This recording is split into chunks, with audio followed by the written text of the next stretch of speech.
And now we move ahead, and we have Geeta Ram, another special guest with us. And Geeta, I'd like to ask you, how bad is the situation for our artisans and handlooms?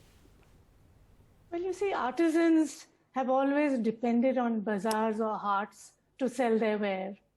They sit throughout summer producing, waiting for the season to start. And this year, of course, there's no season. So they may not even have any stock with them.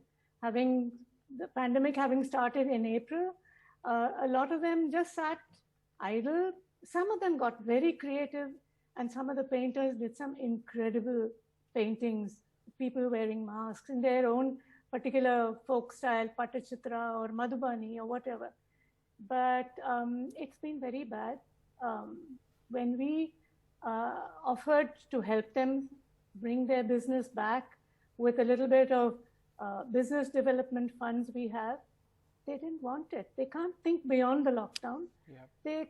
They said, do something about our stock. We've got so much stock sitting with us.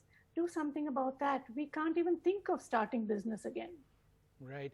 So as someone who's been a part of the Crafts Council of India, and you're now the chairperson, but you've been with the Crafts Council for the last 40 odd years, what are the biggest challenges that presently persist in this situation that we find ourselves in?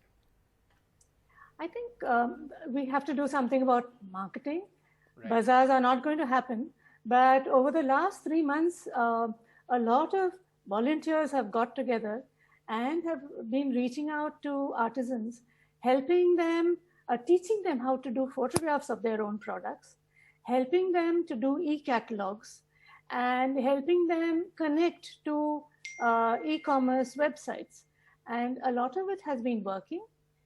It has not been very easy because not every artisan has a smartphone. Mm-hmm. But the search is still on for the right thing to do.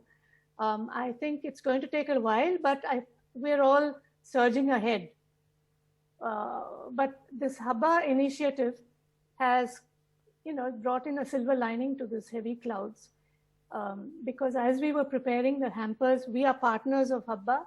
As we were preparing the hampers for Habba, and we had to reach out to the artisans for more stock, they received our calls with such joy. They were thrilled that we were ordering from them again. So it's really been worthwhile. If we can sell, the more we sell, the more they can produce, and the better it is for them. And it's so wonderful that just in the course of this program, we've seen people coming forward with their contributions, which is so important in keeping this all alive. But let me ask you this, how can we make sure that there is a sustained and consistent demand for handmade? Is it all just about marketing? It is about marketing, I think. As far as handloom is concerned, a lot of institutionalized wearing of handloom can be brought about, like the railways can start using handlooms, schools and colleges can say once a month wear handloom. I know offices in Odisha, every Friday they all wear handloom. Everybody, from the secretary to the peon. Mm-hmm. So, there have to be initiatives like that. For handloom, it's easy because it's textile, it can be made into anything.